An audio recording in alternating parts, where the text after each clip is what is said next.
Hello, it's Clarissa here, and you are watching Becoming Her, a weekly personal growth update that I host every Tuesday at 2 p.m., where I'm sharing with you the behind the scenes of what it looks like to be on the path of achieving your goals.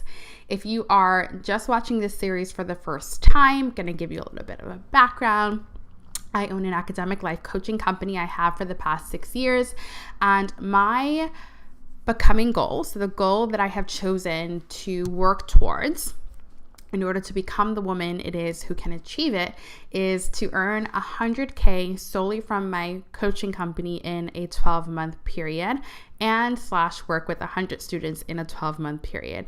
My business has made multiple six figures in the 6 years that it's been in existence, but I have not yet hit the 100K goal in a 12-month period. So the reason why this is important and the reason why I've had this goal for as long as I have had it is because in the coaching space, in the life coaching space, in the business coaching space, in the academic life coaching space, and the coaching space in general, the 100K in 12 months is a milestone. It is sort of an indicator that you've made it, that you are quote unquote a successful business owner, a successful coach, etc. And so I've had this goal for the past 6 years. I have missed it every single year. And so I just keep setting the same goal because I'm working on actually hitting it.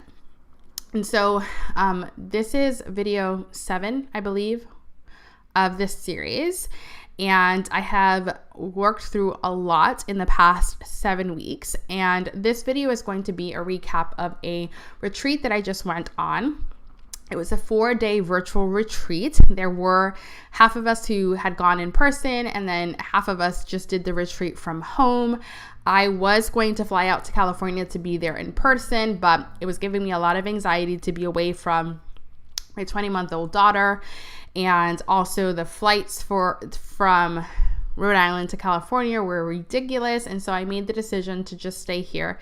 And what I did was I rented out an Airbnb. Initially, I wanted to just rent out a hotel that is down the road from where I live, but it was booked out. And so I looked at several hotels in the area that were within my business budget, and they couldn't accommodate me for the full 4 days. It was either like 2 days there, and then I would have to move to a different hotel, and I just did not want to do that. So like a few days before the actual retreat was supposed to happen, I went on Airbnb and I found this house that is a house that I would love to personally live in one day. It was like a house out of my manifestation.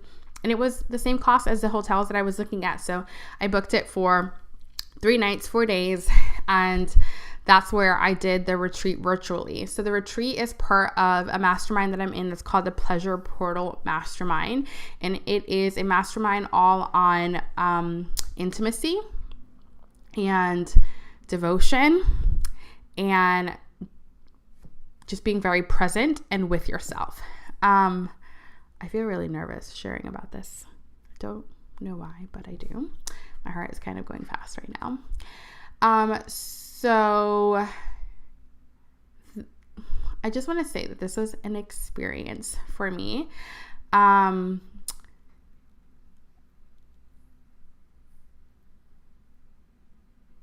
This has been a year.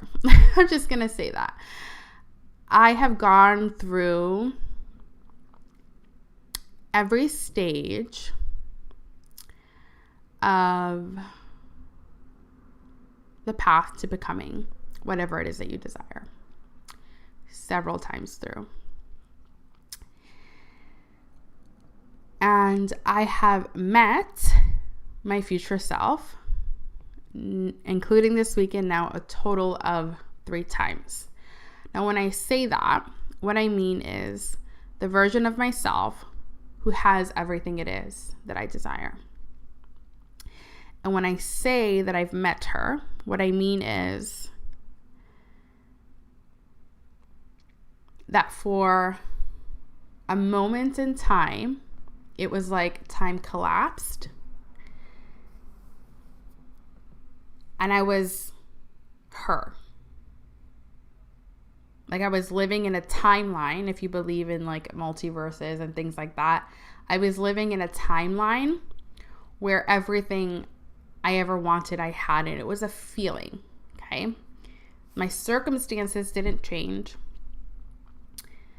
Okay, I was still in the same apartment, same relationship, same amount of students, same amount of income in the business, all of that. But I was her. And there's no way for me to describe this without just saying it's a feeling, it's a sense that you get. The first time I felt it and the first time I was her, I was in this apartment in our bedroom listening to a 5-day masterclass that my coach at the beginning of the year was hosting before I was even a client of hers. And I remember sitting in the bed, and it was like not even a minute of this feeling. But I remember the thought that I had, and I remember the exact emotion that I felt. The thought that I had was, it's up to me. It's my choice. It's my decision to be her. And then the emotion that came with it was trust.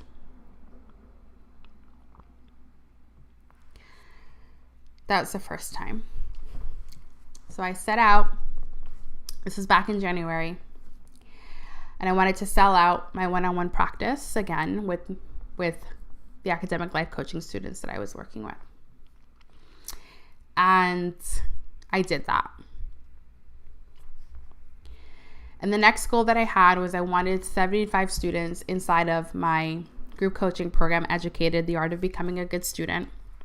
And every year I do a launch around August, September. And I put my heart and soul into this launch. I wrote brand new sales emails. I took new brand pictures. We changed the branding of the program because it used to be called Study School. I wrote the best copy of my life, the best posts, the best emails that I have ever written that truly embodied where I see the company going. And I was doing this bigger event than I typically do. It was called the Initiation Weekend, and it was going to kick us off into this program with all of the students who were going to enroll. And at the end of my launch, and remember, the goal was 75 students. At the end of the launch, there was 1 student enrolled. And I had a choice at that moment. Was I going to do the event the way that I intended to do it with 75 students? Now that only 1 student enrolled? Or was I going to kind of just throw in the towel? This is the second time that I met myself. I decided that the 1 was enough. I decided that the students who were already in the program, because this program is lifetime access, so as long as you are a college student and you need the help and the support, you get to come to every event, to every coaching call, you get access to every update that we do to the program. I rented a hotel room in a hotel here in the state of Rhode Island that is called The Graduate. And it is all college themed. Like your card to get into the room is like a student ID card. It's a really cool hotel. And I stayed there and I hosted the event from there. And I hosted it as though 75 students at one time were going to be watching it. And I remember sitting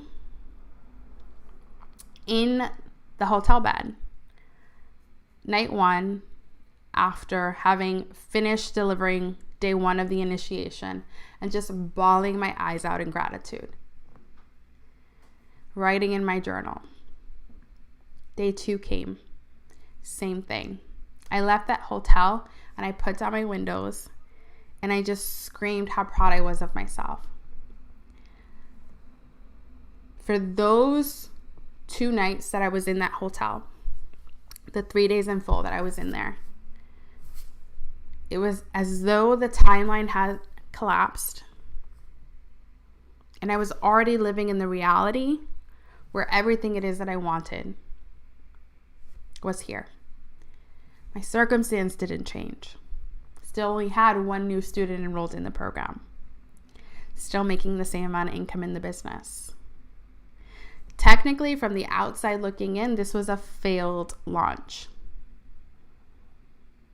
And I never felt more proud.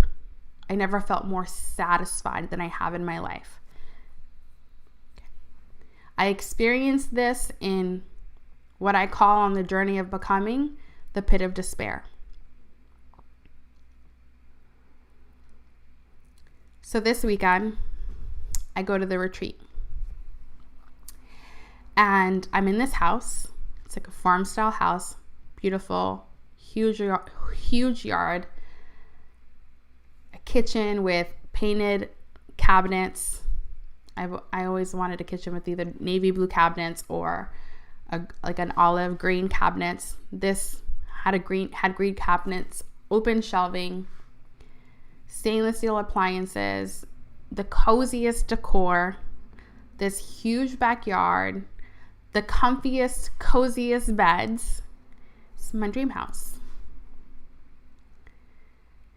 And I'm in this house and I'm doing all of these exercises with the other women who are at the retreat as well. And of course, I'm doing it over Zoom because I decided to stay here and do it virtually.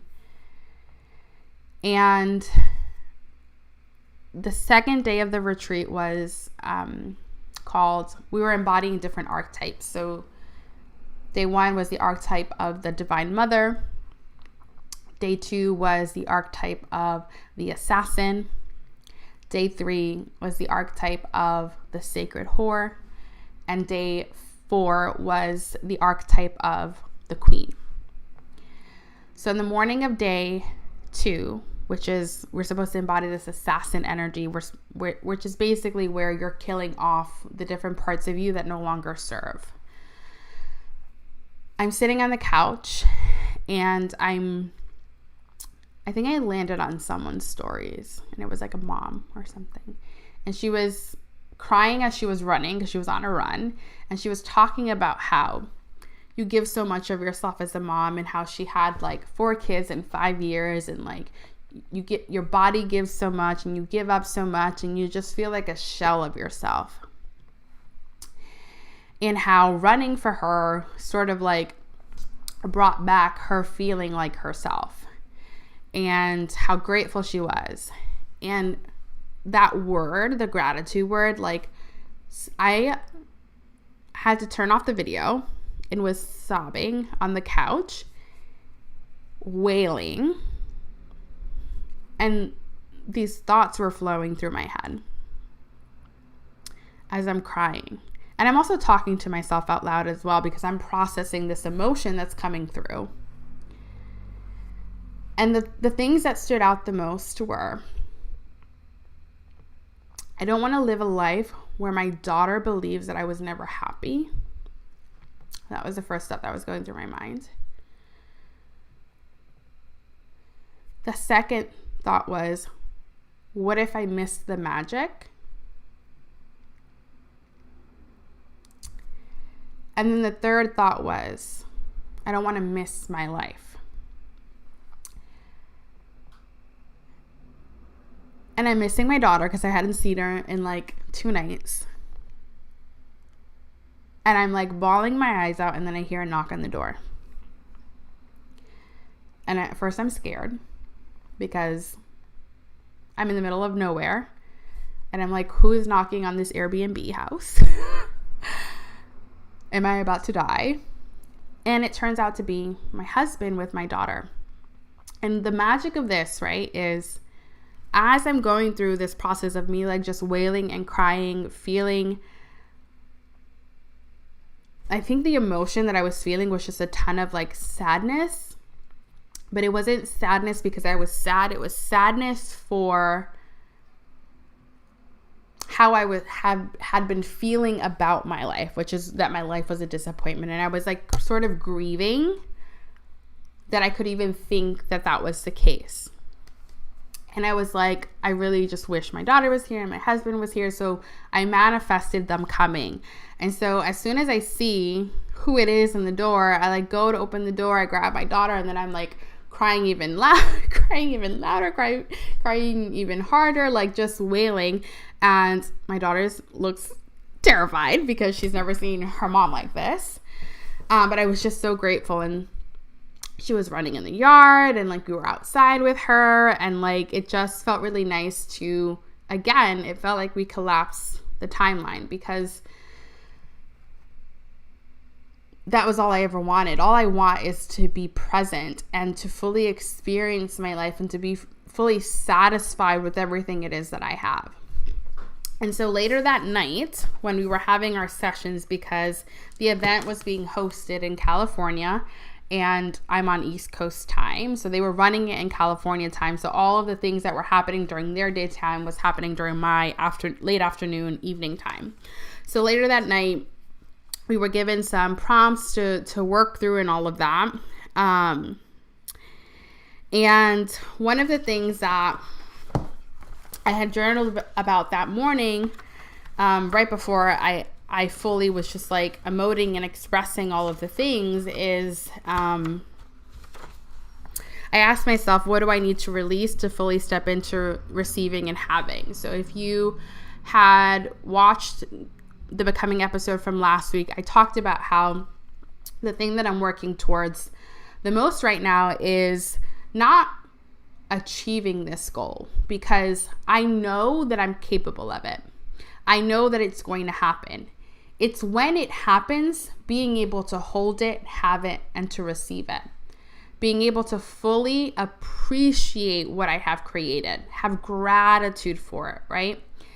And so we got sent cards in the mail. I got sent this box that's down here for the virtual retreat, and every day was labeled. And on day 1, we actually received a card that was supposed to signify like what we're working towards in the retreat. And this is the card that I got, randomly picked by my coach who's running the retreat. She didn't even look at any of them. She just put them in an envelope, sent it to us like a week before the actual event happened. And it's the card of receiving. Exactly what it is that I'm working on. So that morning, on day 2, I asked myself, what do I need to release to fully step into receiving and having? Because day 2 was the day of the assassin, of the things that we're cutting off and letting go. And what came up for me was releasing the fear of being a disappointment.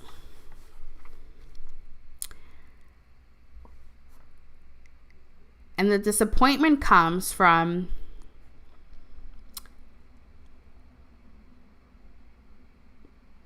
the promise that I think that people see in me to be great at everything it is that I do, to succeed, to be everything that they saw in me, all the potential, etc. And then for me not to be it. For them to choose me, to see all this potential in me, to see me as the girl who's always on the verge of becoming, and then never be the girl who actually becomes something. To turn out to be not what they wanted. And I'm just reading to you from my journal. And then I asked myself the question, what am I getting out of not claiming the crown, not claiming being everything it is that I desired? And the truth of the matter is that by staying safe, by not naming it myself, by not claiming it and owning it, I get to be the one who always has promise. and not the one who disappointed and fell short in their eyes. Because the moment that I claim it, the moment that I name it, the promise is bigger. And the bigger the promise, also the bigger the disappointment. The opposite of disappointment is satisfaction. The emotion that I'm always chasing to feel satisfied. The definition of satisfaction is hitting an expectation, meeting it.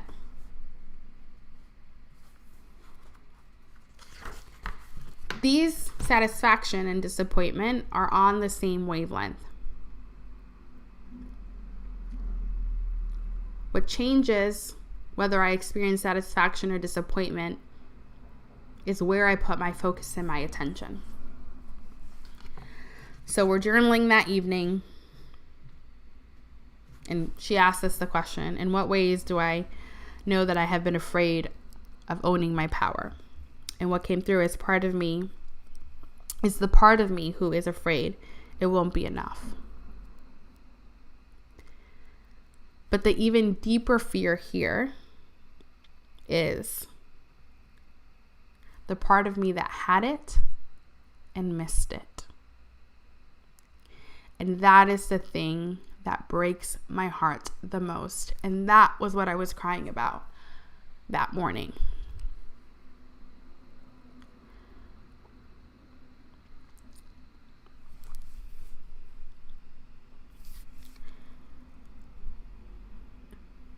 That I'll experience everything that I want and never see it.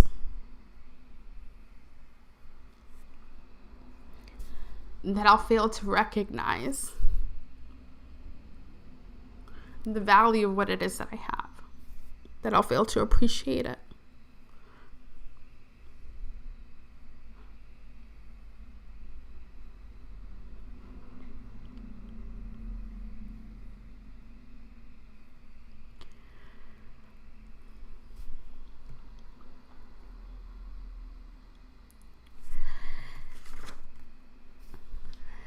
And the part of me that I'm ready to say goodbye to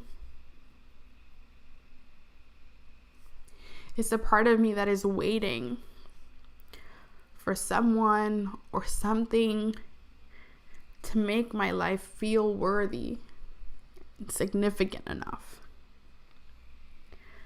awe-inspiring enough, grand enough. The part of me that believes that who she is in the moment could ever be a disappointment.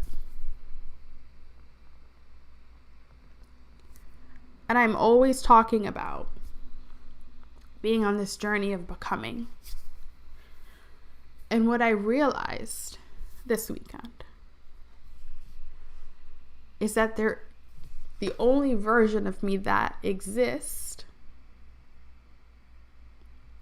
is the version of me who I desire to be. And this isn't a journey of becoming, but it's a journey of remembrance. Of remembering that I'm already brilliant, that I'm already worthy enough, that I already have everything it is that I desire. And the only reason why I doubt it is because I fail to focus on it and to see it. And so, one of the things that came through at the end of the retreat, when we were asked what our deepest desire is, and for me it is, I desire the ordinary in my life, the most mundane, simple things to feel extraordinary. For waking up to feel extraordinary. for living to feel extraordinary, for drinking my coffee to feel extraordinary, for showers to feel extraordinary, for everything that I have right now to feel extraordinary, and for the extraordinary to leave me with the words, wow, I cannot believe that there is more. How can there be more? To leave me fully in awe.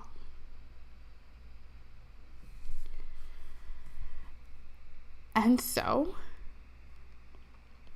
that brings me to, what do I do about it?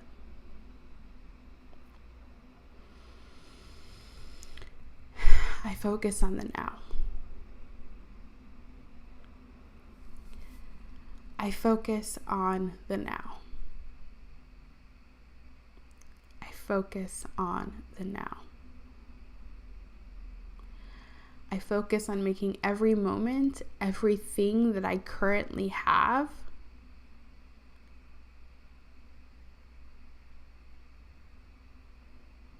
and give it the honor and the value that it deserves. Because it is extraordinary. Everything that I have achieved is extraordinary.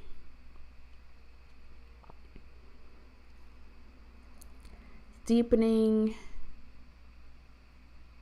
into genuine gratitude and appreciation. And I understand it now deeper than I ever have after this weekend.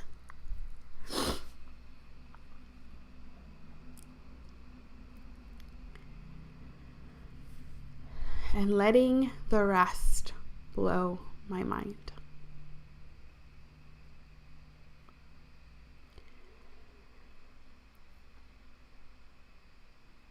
I don't have to wait for my circumstances to change. I don't have to wait for the 100K. I don't have to wait for the 100 students. I can feel what I think I'm going to feel when I hit those goals right now. I can feel satisfied with my life right now.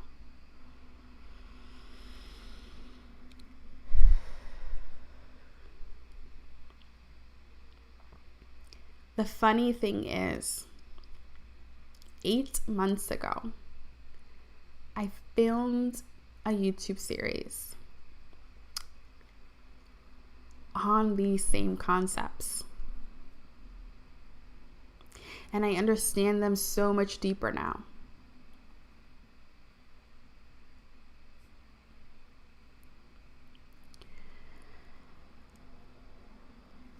My job isn't to try to get students. It isn't to try to make the 100K.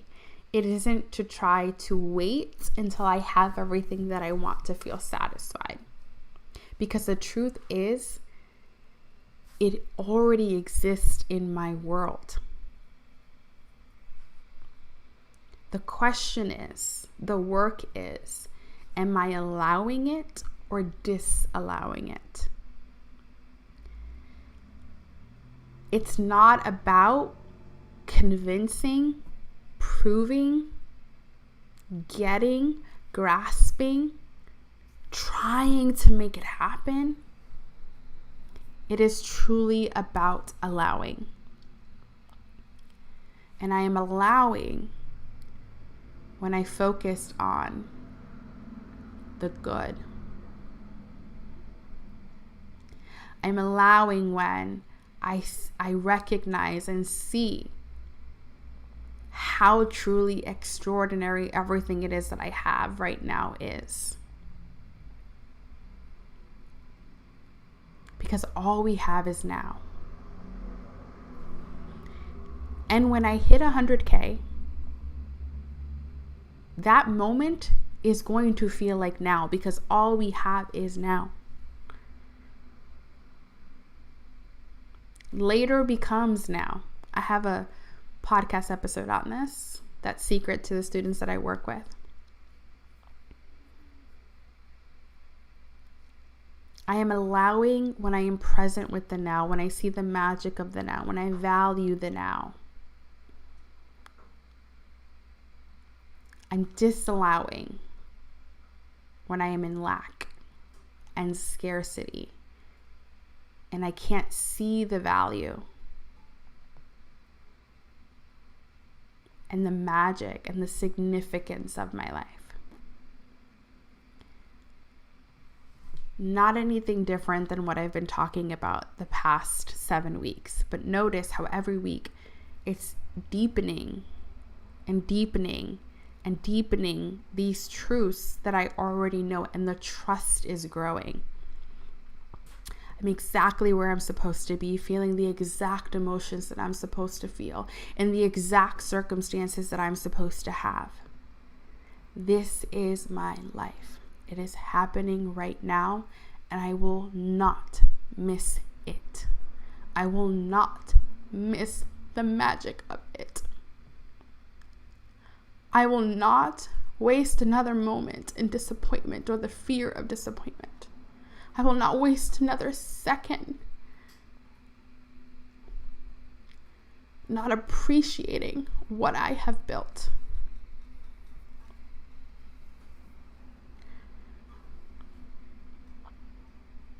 It's a line in the sand.